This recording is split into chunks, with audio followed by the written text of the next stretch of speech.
Assalamualaikum warahmatullahi wabarakatuh. Halo semuanya, apa kabar? Saya harap kalian semua dalam keadaan sehat dan baik-baik saja. Ya, nama saya Nazihah Al-Sakinah. Pada kesempatan hari ini, saya akan menjelaskan salah satu materi dari mata kuliah Etika Profesi, di mana materi tersebut berjudul Tujuan, Fungsi, dan Isi Kode Etik Guru. Baik, langsung saja kita bahas satu persatu. Ya, pembahasan pertama kita akan menuju pada pengertian kode etik. Nah, secara etimologi, kode etik berasal dari dua kata, yaitu kode dan etik. Kode berasal dari bahasa Perancis, yang artinya norma atau aturan. Sedangkan etik berasal dari kata etiquette, yang artinya tata cara atau tingkah laku. Nah, sementara itu Elizabeth B. Harlock mendefinisikan tingkah laku sebagai berikut.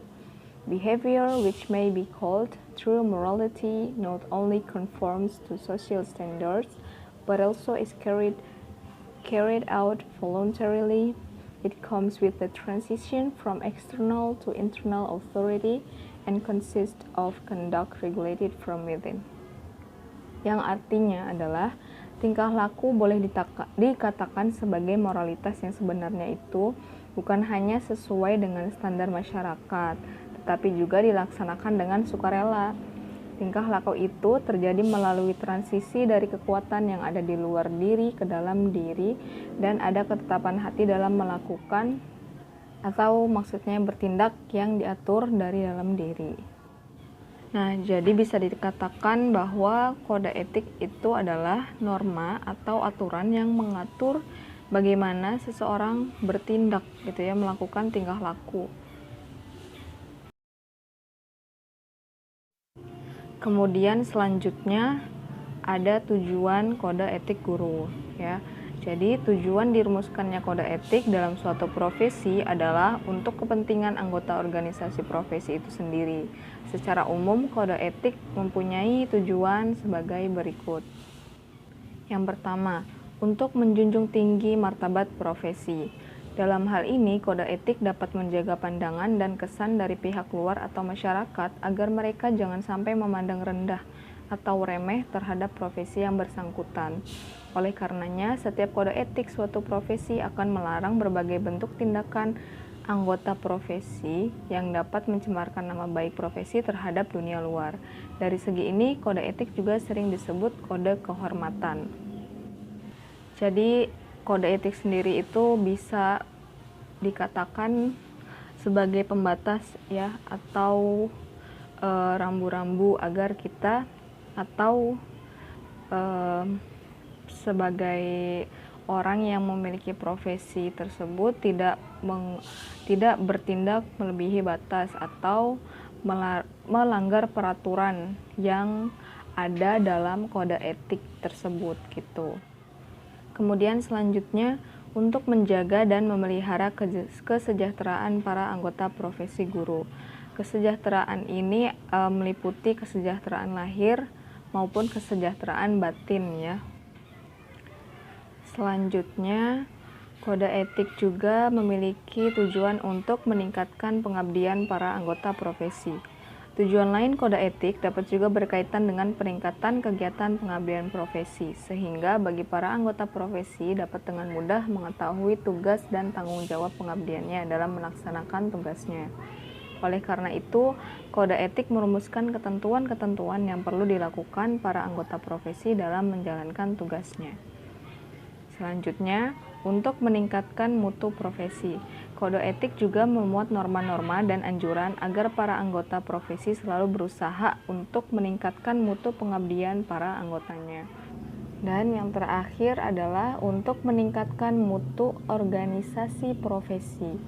Ya, kalau tadi untuk meningkatkan mutu profesinya, nah yang ini adalah untuk meningkatkan mutu organisasi profesi. Nah, diwajibkan kepada semua anggota untuk secara aktif berpartisipasi dalam membina organisasi profesi dan kegiatan yang dirancang organisasi, yakni PGRI. Ya, kalian tahu kan PGRI? Sehingga PGRI tetap berwibawa di dalam masyarakat dan tetap berfungsi sebagai wadah profesi yang dapat menghimpun dan memecahkan masalah-masalah prinsip. Sehingga peranan dan kedudukan guru berfungsi sebagaimana mestinya. Selanjutnya kita bahas mengenai fungsi kode etik guru. Ada tujuan, ada juga fungsi kode etik guru ya. Nah, fungsi utama dari kode etik guru adalah menjadi seperangkat prinsip dan norma moral yang mendasari pelaksanaan tugas dan layanan profesional guru dalam kaitannya dengan peserta didik, orang tua atau wali murid, sekolah dan rekan seprofesi, organisasi profesi, dan pemerintah berdasarkan nilai agama, pendidikan sosial, etika, dan kemanusiaan.